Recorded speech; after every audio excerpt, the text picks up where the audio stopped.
আসসালামু আলাইকুম। আমার নাম ইয়াসির ফাহামি। আমি এসেছি ইরান থেকে। আমি যেটা জানতে চাই, আপনি নিশ্চয়ই সালমান রুশদির স্যাটানিক ভার্সেস পড়েছেন। একজন মুসলমান হিসাবে কেউ বইটা পছন্দ করবে না। আপনি কি মনে করেন যে ইমাম খোমেনি যা করেছিলেন তিনি কি ফতোয়াটা দিয়ে ঠিক করেছিলেন? এটাই আমার মূল প্রশ্ন। ইমাম খোমেনি যা করেছিলেন ফতোয়া জারি সালমান রুশদির বিরুদ্ধে, সেটা কি ঠিক ছিল? আপনি প্রশ্ন করেছেন সালমান রুশদি সম্পর্কে ইমাম খোমেনি যে ফতোয়া জারি করেছিলেন সেটা ঠিক ছিল কিনা। আমার প্রশ্ন হচ্ছে, কেন ইমাম খোমেনি ফতোয়া জারি করলেন 1 বছর পরে? যে দেশ সবার আগে সালমান রুশদির স্যাটানিক ভার্সেস নিষিদ্ধ করেছিল সেটা ইন্ডিয়া। আর আমি এই কাজটার জন্য রাজীব গান্ধীকে অভিনন্দন জানাই।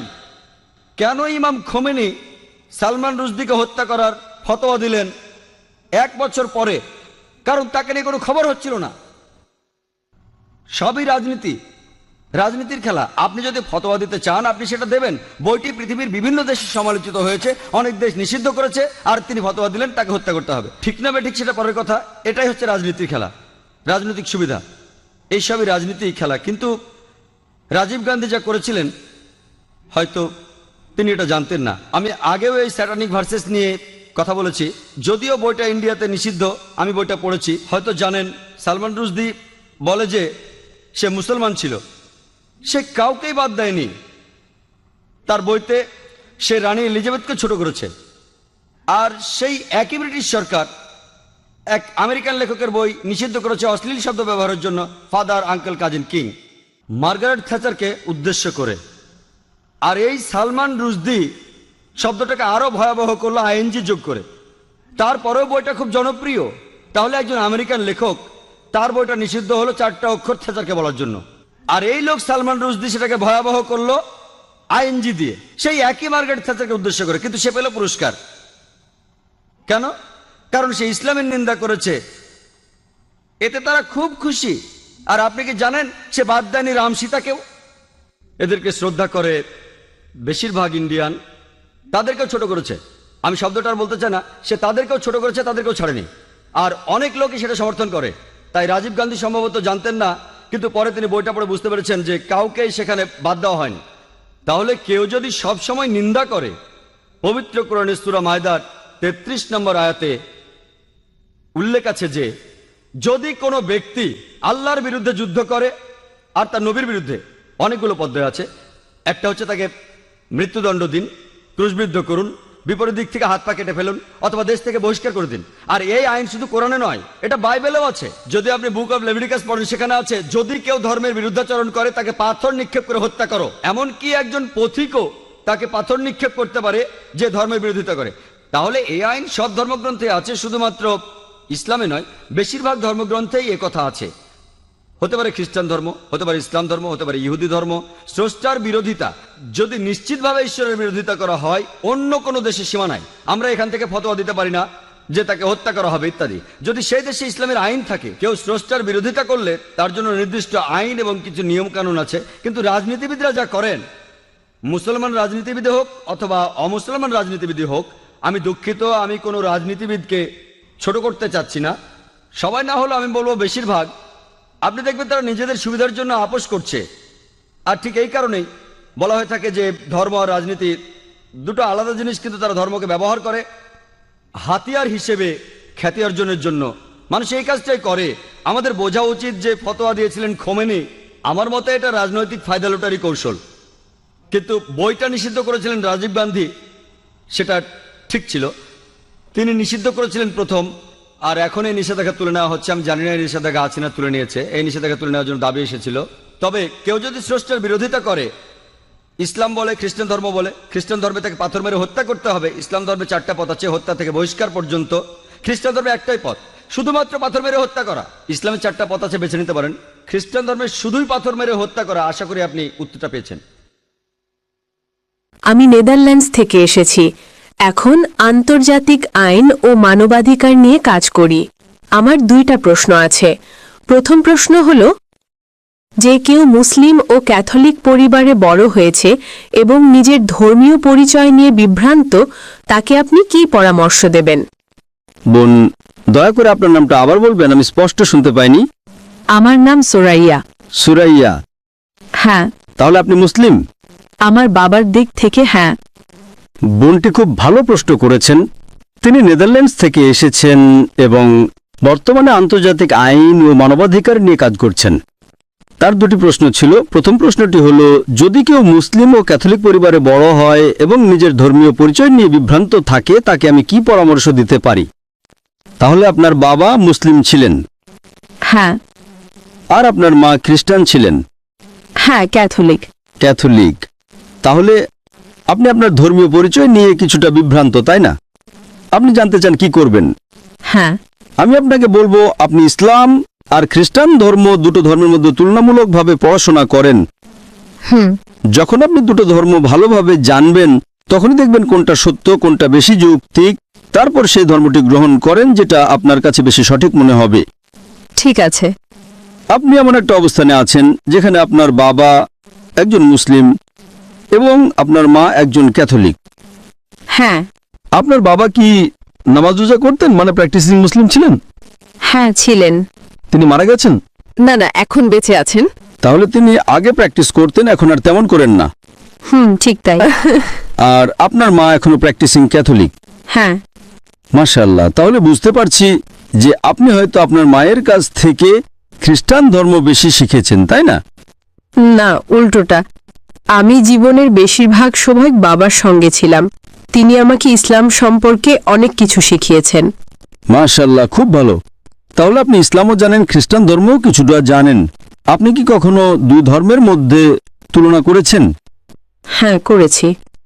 তাহলে কোনটা আপনার কাছে বেশি ভালো লেগেছে? আমার বাবারটা।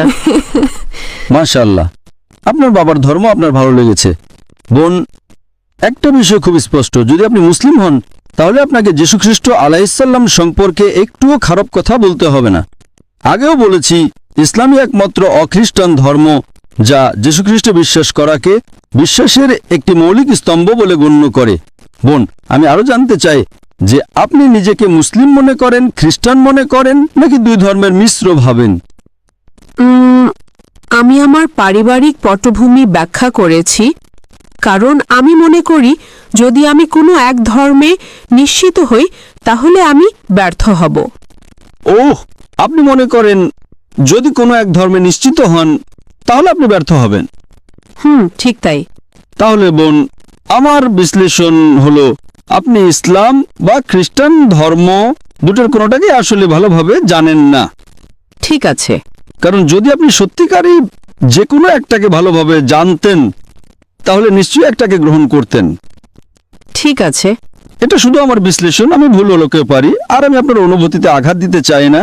না না, ঠিক আছে। তবে আমার মতে যদি আপনি সত্যিকারের দুটির যে কোনো একটাকে ভালোভাবে জানতেন তাহলে সেটাতে নিশ্চিত থাকতেন।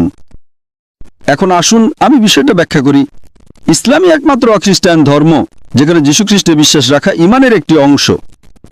এখন যদি আপনি খ্রিস্টান হন আর চার্চের শিক্ষা অনুযায়ী চলেন তাহলে আপনাকে নবী মুহাম্মদ সাল্লাল্লাহু আলাইহি ওয়াসাল্লামে বিশ্বাস করতে হবে না, তাই তো? যদি আপনি আপনার মা যা শিখিয়েছেন সেটাতে অটল থাকেন। হ্যাঁ। সঠিক? হ্যাঁ। তাহলে যদি আপনি একজন কট্টর খ্রিস্টান হন, আপনি বলবেন মুহাম্মদ সাল্লাল্লাহু আলাইহি ওয়াসাল্লামকে মানার দরকার নেই, তাহলে এতে আপনার মুসলিম বাবার কষ্ট হবে, তাই না? হ্যাঁ। আর যদি আপনি একজন অনুসরণকারী মুসলিম হন তাহলে আপনার মাকে কষ্ট দিতে হবে না। কারণ ইসলামও যীশুখ্রিস্টে বিশ্বাস করে। কোনো মুসলমান নয় যদি সে যীশুখ্রিস্ট আলাইহিস সালামকে বিশ্বাস না করে। আমরা বিশ্বাস করি যে তিনি ছিলেন আল্লাহর অন্যতম একজন মহান রাসূল। আমরা বিশ্বাস করি যে তিনি কোনো পুরুষ ছাড়া আল্লাহর ইচ্ছায় অলৌকিকভাবে জন্ম নিয়েছেন। অনেক আধুনিক খ্রিস্টান এটা মানে না, কিন্তু ইসলাম এটা বিশ্বাস করতে বাধ্য করে। আমরা আরো বিশ্বাস করি যে তিনি আল্লাহর অনুমতিতে মৃতদের জীবিত করেছেন, অন্ধ কুষ্ঠরোগীদের সুস্থ করেছেন। আসলে মুসলমানরা কোরআনে যীশুখ্রিস্ট আলাইহিস সালামকে খ্রিস্টানদের বাইবেলের তুলনায় বেশি সম্মান দেয়। আপনার মা কি যীশুখ্রিস্ট আলাইহিস সালামের নাম নেওয়ার পরে বলেন আলাইহিস সালাম? না। আমি বলি ঠিক না? ঠিক। এবং আপনার বাবাও হয়তো বলতেন, তাই না? হ্যাঁ। তাহলে বলুন, কে যীশুখ্রিস্ট আলাইহিস সালামকে বেশি সম্মান করে? ইসলাম। ঠিক বলেছেন। তাই সিদ্ধান্তটা খুব সহজ। যদি আপনি মুসলিম হন তাহলে আপনি কি যীশুখ্রিস্ট আলাইহিস সালামের উপর বিশ্বাস রাখতে হবে। আপনি কি জানেন অনেক খ্রিস্টান আছেন যারা যীশুখ্রিস্ট আলাইহিস সালামে বিশ্বাসী করেন না? হ্যাঁ। তারা যীশুখ্রিস্ট আলাইহিস সালামকে সম্মান করে না। কিন্তু আপনি একজন মুসলমানও খুঁজে পাবেন না যে বলবে আমি যীশু খ্রিস্ট আলাইহিস সালামকে সম্মান করি না। যদি কেউ এমন বলেন তাহলে সে মুসলমানই থাকবে না। আপনি কি এটা জানেন? হ্যাঁ। ঠিক তাই, মুসলিম যীশু খ্রিস্ট আলাইহিস সালামকে অসম্মান করতে পারে না। তার নাম নেওয়ার পর আমাদের বলতে হয় আলাইহিস সালাম। সাধারণ কেউ ভুলে না বললে হয়তো ক্ষমা পেতে পারেন, কিন্তু আমি একজন জ্ঞানের ছাত্র হিসেবে আমাকে অবশ্যই তাকে সম্মান করতে হবে। হ্যাঁ। তাহলে দেখুন, ইসলামকে সঠিকভাবে বুঝলে দেখা যায় যে ইসলাম খ্রিস্টান ধর্মের অনেক মূল শিক্ষা ধারণ করে। বেশিরভাগ খ্রিস্টান বিশ্বাস করে যীশু খ্রিস্ট আলাইহিস সালাম নিজেকে ঈশ্বর বলেছেন অথবা তিনি ঈশ্বরের পুত্র, কিন্তু মুসলমানরা এতে একমত না। এবং তুলনামূলক ধর্মতত্ত্বের ছাত্র হিসেবে আমি যে কোনো খ্রিস্টানকে চ্যালেঞ্জ করছি, বাইবেলের কোনো জায়গা থেকে আমাকে একটা স্পষ্ট উক্তি দেখান যেখানে যীশু খ্রিস্ট আলাইহিস সালাম নিজেই বলেছেন যে আমি ঈশ্বর, অথবা বলেছেন আমার পূজা করো। যদি কোনো খ্রিস্টান বাইবেল থেকে এমন একটা স্পষ্ট এবং সুস্পষ্ট বাক্য দেখাতে পারেন, তাহলে আমি ডাক্তার জাকির নায়েক এখনই খ্রিস্টান ধর্ম গ্রহণ করতে প্রস্তুত। আপনি যদি বাইবেল পড়েন, যীশু খ্রিস্ট নিজেই বলেছেন যে আমার পিতা আমার চেয়ে মহান। In Gospel of John chapter number 14 verse number 20. আবার তিনি বলেন Gospel of John chapter 10 verse number 29. আমার পিতা সবার চেয়ে শ্রেষ্ঠ। It's mentioned in the Gospel of Matthew chapter number 12 verse number 28. যীশু খ্রিস্ট বলেন আমি ঈশ্বরের আত্মা দিয়ে শয়তান তাড়াই। In the Gospel of Luke chapter number 11 verse number 20, Jesus Christ peace be upon him says, আমি ঈশ্বরের আঙুল দিয়ে শয়তান তাড়াই। it's mentioned in the Gospel of John chapter number 5 verse number 30. যীশু খ্রিস্ট স্পষ্ট বলেন আমি নিজে থেকে কিছুই করতে পারি না, যেমন শুনি তেমনি বিচার করি। আমার বিচার ন্যায়, কারণ আমি নিজের ইচ্ছা নয় বরং যিনি আমাকে পাঠিয়েছেন তার ইচ্ছা অনুসরণ করি। যদি কেউ বলে আমি নিজের ইচ্ছা নয় বরং সর্বশক্তিমান ঈশ্বরের ইচ্ছা অনুসরণ করি, তাহলে সে একজন মুসলিম। অতএব যীশু খ্রিস্ট নিজেই বাইবেলে বলেছেন যোহন 5:30 অনুযায়ী যে তিনি এক অর্থে মুসলিম, অর্থাৎ আল্লাহর ইচ্ছার প্রতি আত্মসমর্পণকারী। It's mentioned in the Gospel of Matthew chapter number 5 verse number 17-20. Jesus Christ peace be upon him says, তিনি বলেন মনে করো না যে আমি আইন বা নবীদের ধ্বংস করতে এসেছি। আমি ধ্বংস করতে আসিনি, বরং পূর্ণ করতে এসেছি। যে কেউ আদেশ ভঙ্গ করবে আর মানুষকে তা শেখাবে, তাকে স্বর্গে ক্ষুদ্রতম বলা হবে, আর যে আদেশ মানবে আর মানুষকে মানাতে শেখাবে স্বর্গে মহান বলা হবে। তিনি আরো বলেন যদি তোমাদের ধার্মিকতা পণ্ডিত ধর্মপ্রাণ লোকের চেয়ে বেশি না হয়, তবে তোমরা স্বর্গে প্রবেশ করতে পারবে না। এই কথাগুলো বাইবেলের কিং জেমস ভার্সনে লালক্ষরে লেখা, অর্থাৎ যীশু খ্রিস্টের নিজ মুখের কথা। it's mentioned in the Gospel of John chapter number 14 verse 24. Jesus Christ peace be upon him says, তোমরা যে কথা শুনছো তা আমার নয়, বরং যিনি আমাকে পাঠিয়েছেন আমার পিতার। it's mentioned in the Gospel of John chapter number 17 verse number 3. তুমি একমাত্র সত্য ঈশ্বর এবং যীশু খ্রিস্ট যাকে তুমি পাঠিয়েছ। It's clearly mentioned in the book of Acts chapter number 2 verse number 21. হে ইসরায়েলের লোকেরা শোনো, নাসরাতের যীশু একজন মানুষ যাকে আল্লাহ তোমাদের মাঝে পাঠিয়েছেন অলৌকিক কাজ ও নিদর্শনের মাধ্যমে। অর্থাৎ যীশু খ্রিস্ট ছিলেন আল্লাহর নবী, যার মাধ্যমে আল্লাহ অলৌকিক কাজ করিয়েছেন। তাই যদি আপনি ইসলাম গ্রহণ করেন, আপনাকে যীশু খ্রিস্টকে ভালোবাসতে হবে এবং শ্রদ্ধা করতে হবে। ঠিক আছে। এখন যদি যে যীশু খ্রিস্টের শিক্ষা মেনে চলে, তাহলে আমি বলবো একজন সত্যিকারের মুসলিম একজন খ্রিস্টানের চেয়ে অনেক বেশি খ্রিস্টান, কারণ বাইবেলে বলা হয়েছে In the book of Proverbs chapter number 20 verse number 1. যে অ্যালকোহল একজন উপহাস করে। In the book of Ephesians chapter 15 verse number 8. বলা হয়েছে মদ পান করো না। বেশিরভাগ মুসলিম মদ পান করেন না, কিন্তু খ্রিস্টানদের মধ্যে অনেকেই এটা করেন। বাইবেলে উল্লেখ করা হয়েছে যে যীশু খ্রিস্টের অষ্টম দিনে খতনা করা হয়েছিল, কিন্তু খ্রিস্টানদের মধ্যে কেউ সেটা পালন করেন না। অন্যদিকে মুসলিমরা সবাই এটা পালন করেন। It's mentioned in the book of Leviticus chapter number 11 verse number 7. In the book of Deuteronomy chapter number 14 verse number 8. In the book of Isaiah chapter number 6 verse number 2. যে শূকরের মাংস খেও না, কিন্তু বেশিরভাগ খ্রিস্টানই শূকরের মাংস খান আর মুসলিমরা তা একেবারেই খান না। তাহলে বলুন যীশু খ্রিস্টের শিক্ষা কে বেশি অনুসরণ করছে, মুসলিমরা না খ্রিস্টানরা? তাই যদি আপনি ইসলামের শিক্ষা অনুসরণ করেন, তাহলে বাস্তবে আপনি যীশু খ্রিস্টের সত্যিকারের অনুসারী হচ্ছেন। আর হয়তো আপনার মা প্রথমে অসন্তুষ্ট হতে পারেন, কারণ তিনি জানেন না। তখন আপনি বলতে পারেন, মা, আমি একজন ডাক্তার জাকির নায়েকের লেকচারে গেছিলাম, তিনি বললেন, মা, আপনি কি অ্যালকোহল পান করেন? বাইবেল বলে করো না। আপনি কি শূকরের মাংস খান? বাইবেল বলে খেও না।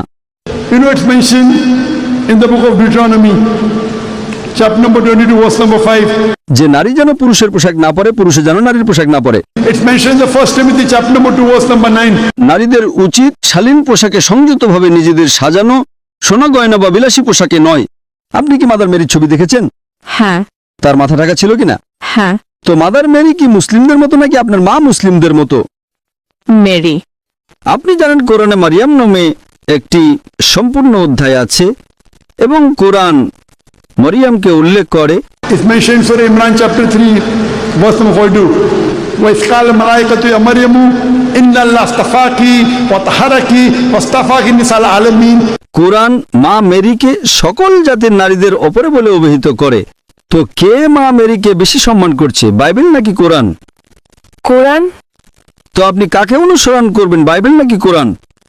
কোরআন। তো আপনি কেন কোরআন অনুসরণ করছেন না? জি। আমি আপনাকে বলছি অন্তত সেই আয়াতগুলো অনুসরণ করুন যা আপনি দেখেন। আমি আপনাকে একটা সমাধান দেব বোন, ঠিক আছে? সমাধান, খুব ভালো সমাধান যা কেউ আপত্তি করতে পারবে না। আপনার বাবা মায়ের কাছে যান এবং বলুন যে ঠিক আছে আমি সেটা অনুসরণ করব যা সাধারণ, যা ভিন্ন হয় সেটা আমরা কালকে আলোচনা করব, ঠিক? হ্যাঁ হ্যাঁ। আমরা যা সাধারণ তা অনুসরণ করি। বাইবেল বলে শুকরের মাংস খেও না, কোরআন বলে শুকরের মাংস খেও না। আমরা শুকরের মাংস খাই না। বাইবেল বলে অ্যালকোহল পান করো না, কোরআন বলে অ্যালকোহল পান করো না। আমরা অ্যালকোহল পান করি না, ঠিক? সঠিক। তো অন্তত আসুন, বাইবেল বলে মাথা ঢাকতে, কোরআন বলে মাথা ঢাকতে। Bible says in the 1 Corinthians chapter number 11, verse 5 to 6.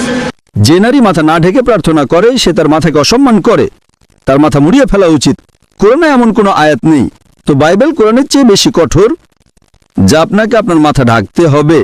এমনকি কোরআনেও বলে মাথা ঢাকতে। সূরা নূর অধ্যায় 24 শ্লোক 31-এ মুমিন নারীদের বলে তাদের দৃষ্টি অবনত রাখতে এবং তাদের শালীনতা রক্ষা করতে এবং তাদের মাথা ও বক্ষকে আবৃত করতে। তো বোন, আপনি কেন অন্তত দুটি অনুসরণ করছেন না? আপনার পালনের কোনো সুযোগ নেই এখন, ঠিক? সঠিক। আপনাকে হিজাব করতে হবে। কখন থেকে? সময় হলে। আরে বাইবেল বলছে, কোরআন বলছে, আপনি বলছেন সময় হলে, নাকি আজ? হয়তো আপনাকে একটা কিনতে হবে। আপনি কিভাবে বলছেন সময় হলে? আমি আপনাকে রেফারেন্স দিচ্ছি। আজ থেকে আপনাকে আপনার মাথা রাখতে হবে। আপনাকে অ্যালকোহল পান করতে হবে না, আপনাকে শুকরের মাংস খেতে হবে না, আপনাকে নামাজ পড়তে হবে। আমি লেকচারে বলেছিলাম, ঠিক? আমি লেকচারে বলেছিলাম যে সিজদার ক্ষেত্রে It's mentioned in the Gospel of in the book of Genesis, chapter number 17, verse number 3. যে আব্রাহাম তার মুখের উপর উপুর হয়ে ঈশ্বরের কাছে প্রার্থনা করলেন। It's mentioned in the book of Numbers, chapter number 20, verse number 6. যে মুশি এবং হারুন তারা মুখের উপর হয়ে গেল ঈশ্বরকে উপাসনা করতে।